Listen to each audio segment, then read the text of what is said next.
Brilliance Audio.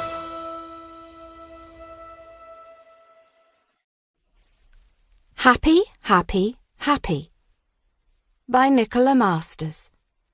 Performed by Rachel Beresford. I stand next to the doorstep of the house I've actively avoided for 13 years, unable to believe quite how much has changed. London has turned me into a completely different person, unrecognisable, totally transformed from Charlie Trewin. I can't believe my eyes. It's been years. How the hell are you? In 1,000 years, I didn't expect Luenna Murphy to still be with us. My curmudgeonly neighbour had seemed to be at least 150 years old ever since I was born. And yet, here she is, leaning out of her bedroom window in her nightie. I've never seen her in her nightie before.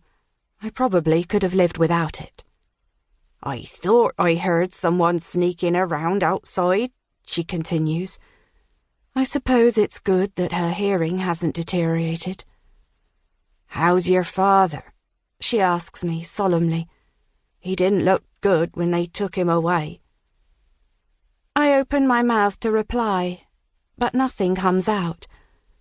I actually don't think I've spoken aloud since I told the taxi driver where I wanted to go when it was all over. He was a mercifully quiet man, and I couldn't persuade my thoughts to sit still, even if he had wanted to chat. I clear my throat. He died, Luenna, I tell her. Might as well keep it simple. Luenna raises a hand to her mouth. Her wedding ring gleams in the moonlight. I never met her husband. He died before I was born.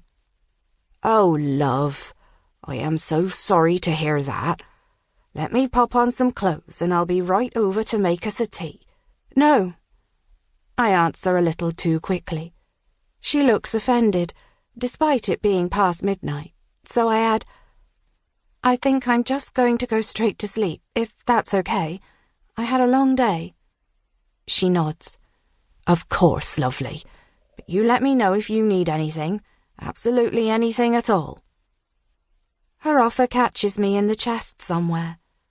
It's been a long time since I've even known the name of a next-door neighbour, let alone had the kind of relationship where you do things for one another. I've forgotten what it feels like. Luenna pulls her curtains closed, and after a couple of minutes the lights go out, leaving me standing like a lemon next to my old front door. If there was a bar open past midnight, I'd be there in a heartbeat. Unfortunately, I have no choice but to go inside. He didn't like to let go of things. When it first started, he told me he was going to put it all on eBay.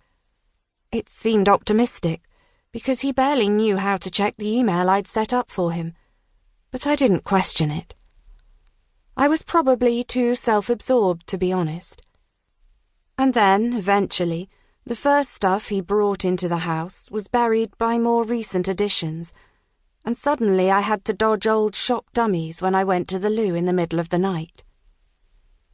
Towers of tins teetered in every corner of the kitchen, many of their sell-by dates a distant memory. The garden was littered with toys, even though the only child who'd ever lived there, I, had grown too old for them many years previously.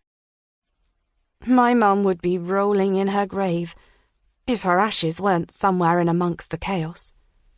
The poor woman. She used to say she wanted to be scattered at sea, and instead she was swallowed by a tide of junk. I never came back. When I left for university, I left for good.